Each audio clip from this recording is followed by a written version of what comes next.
En una noche tranquila el ingeniero Clyde Southern está ocupado realizando algunas tareas mientras su hija pequeña le hace una pulsera. De repente, sucede algo inesperado. Al abrir la puerta, se encuentra con dos ladrones que lo golpean y lo atan. Mientras uno de los ladrones roba objetos de valor, el otro golpea a la esposa de Clyde y abusa de ella causándole la muerte. Aparece la hija y corre con la misma suerte. Todo esto enfrente de Clyde. Más tarde, el abogado de Clyde, llamado Nick, le informa que ha llegado a un acuerdo con el ladrón llamado Clarence y solo recibirá 5 años de cárcel, mientras su compañero recibirá la pena de muerte, por lo que Clyde rechaza esta versión, ya que él fue testigo que los crímenes fueron cometidos por Clarence. El abogado explica que no se puede demostrar la culpabilidad de Clarence debido a algunos errores y alteraciones en las pruebas por parte de la policía, lo que llevó a que la jueza no admitiera el ADN como evidencia. A pesar de querer testificar en el juicio, Nick le explica a Clyde que su testimonio no sería considerado válido por el jurado debido a que no estuvo consciente todo el tiempo.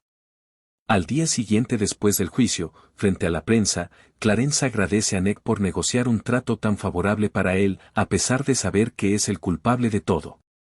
Mientras tanto, Clyde observa la escena con impotencia total, sintiéndose defraudado por la justicia. 10 años más tarde, durante la ejecución de uno de los ladrones por inyección letal, Nick presencia cómo lo que debería ser una muerte indolora se convierte en una agonía inesperada para el condenado. Tras descubrir que la sustancia inyectada fue alterada con un mensaje que recuerda una frase de Clarence durante el juicio, la policía va a buscarlo. Clarence, advertido por un desconocido, escapa siguiendo sus instrucciones y, al llegar al puente, se encuentra con un policía dormido al que desarma y amenaza. Después de dejar la ciudad, al salir del coche, Clarence se encuentra cara a cara con el policía quien resulta ser Clyde, con quien había estado hablando todo el tiempo. Intenta dispararle, pero descubre que Clyde ha alterado la pistola para inyectar un potente veneno, dejándolo paralizado. Luego lo lleva a una bodega donde lo desmembra como venganza por la muerte de su esposa e hija, mientras Clarence sufre en silencio por el veneno. Días más tarde, la policía descubre el crimen y Nick rápidamente arresta al culpable.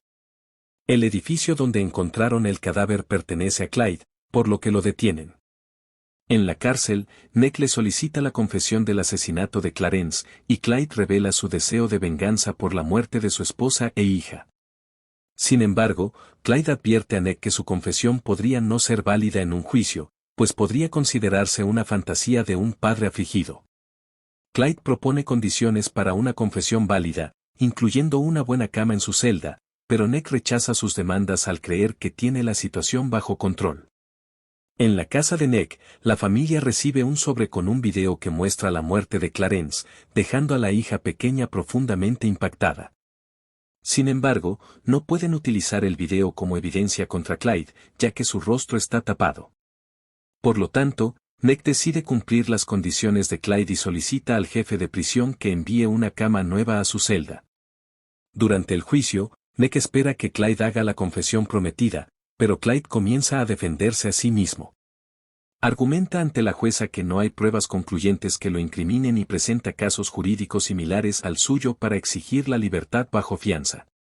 La jueza, que curiosamente había llevado el caso de la muerte de la familia de Clyde, accede y le otorga la libertad bajo fianza debido a su falta de antecedentes y a que este es su primer delito. Clyde, en lugar de estar contento, critica a la jueza por dejarlo en libertad a pesar de la evidencia en su contra. Clyde percibe la ineficacia del sistema judicial y culpa a la jueza por su desempeño en el juicio previo, donde condenó a un asesino a solo 5 años, lo que según él lo llevó a su situación actual. En respuesta, la jueza revoca su libertad bajo fianza y lo arrestan.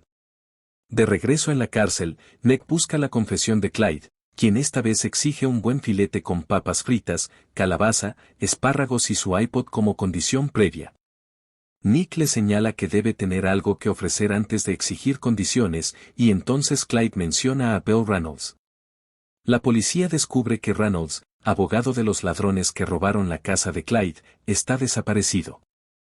Acceden a las demandas de Clyde, pero entregan la comida con 8 minutos de retraso. Clyde cumple su promesa y revela la ubicación de Bill, pero cuando la policía llega, lo encuentran muerto bajo tierra. Descubren que los tanques de oxígeno de Bill se acabaron justo a la 1 en punto, lo que lleva a su muerte por incumplimiento del pacto de entregar la comida antes de esa hora. Mientras tanto, en la celda, Clyde asesina a su compañero de celda por razones desconocidas y es trasladado a una celda de máxima seguridad. Nick se siente desesperado porque está perdido en el caso. Sin embargo, comienza a investigar sobre Clyde y descubre que éste trabajaba encubierto para la CIA. Hasta que contactan a un antiguo colaborador de Clyde, quien les explica que Clyde es muy inteligente, preparado y peligroso, y que si siguen vivos es porque Clyde así lo quiere, ya que podría acabar con ellos en cualquier instante. Más tarde, Nick y Bruce, el fiscal del distrito, van con la jueza para pedirle que reduzca los beneficios de Clyde en prisión y así ganar más tiempo para investigar. En ese momento, la jueza recibe una llamada y su teléfono explota, matándola. En la cárcel, Nick visita nuevamente a Clyde y le dice que la venganza no es algo bueno. Clyde responde que no es venganza, sino un intento de cambiar el sistema judicial corrupto que arruinó su vida. Clyde le propone a Nick que lo liberen y eliminen todos sus cargos antes de las 6 de la mañana o matará a todos. Nick se niega a aceptar ese trato y toma todas las precauciones posibles para proteger a todo su equipo. Nick observa atentamente el reloj y, al ver que marca las 6 sin que haya ocurrido nada, se siente aliviado. Más tarde, todo el equipo de Nick se dirige al estacionamiento para irse a casa, pero al subirse a los coches, estos empiezan a explotar, matando a más de la mitad del equipo. Después, tras el entierro de sus compañeros, alguien embosca al fiscal del distrito y dispara un enorme arsenal, haciendo estallar el coche y matando al fiscal en el acto. Desesperado, Nick intenta renunciar al caso, pero la alcaldesa le dice que alguien tan capacitado como él es muy necesario en el sistema, por lo que decide nombrarlo fiscal del distrito, considerándolo el único capaz de resolver todo. Nick se toma el caso más en serio que nunca y comienza a sospechar que Clyde tiene un colaborador fuera de la cárcel. Sin embargo, también considera la posibilidad de que Clyde esté actuando solo y que todo esté perfectamente planeado, por lo que empieza a investigar a fondo sobre Clyde y descubre un montón de propiedades a su nombre que había comprado años después de la muerte de su familia. Al estudiar las propiedades en un mapa, se percata de que una de ellas está muy cerca de la prisión donde se encuentra Clyde. Así que Nick, junto con uno de sus mejores agentes, investigan esa propiedad. Allí descubren una gran cantidad de materiales y un vehículo, debajo del cual encuentran un túnel que lleva directamente hasta la celda de Clyde en la cárcel. En ese momento se dan cuenta de que esa es la razón por la que Clyde tardó 10 años en completar su venganza. Pero no encuentran a Clyde en la celda, ya que esa noche se había disfrazado de conserje para introducir una bomba en el ayuntamiento, donde se celebra una reunión de la alcaldesa y su equipo. Clyde decide colocar la bomba en la planta inferior al lugar donde se encuentra la alcaldesa. Nick y su compañero descubren el plan al encontrar unas notas de Clyde en el túnel y llegan al ayuntamiento, donde hallan la bomba. Allí descubren que la bomba se activa por teléfono e intentan desactivarla, pero no lo logran. La policía ve una furgoneta sospechosa saliendo del estacionamiento del ayuntamiento y avisan a Nick. Nick cree que Clyde está en la camioneta, dirigiéndose de nuevo al túnel de la prisión. En el túnel, se encuentra con Nick, quien le dice que pare con sus planes. A pesar de eso, Clyde decide activar la bomba. Nick sale, cerrando la puerta, y le da a Clyde 25 segundos para aceptar su decisión. Después, Clyde descubre que Nick había colocado la bomba debajo de su cama, resultando en su propia muerte y así es como termina la película.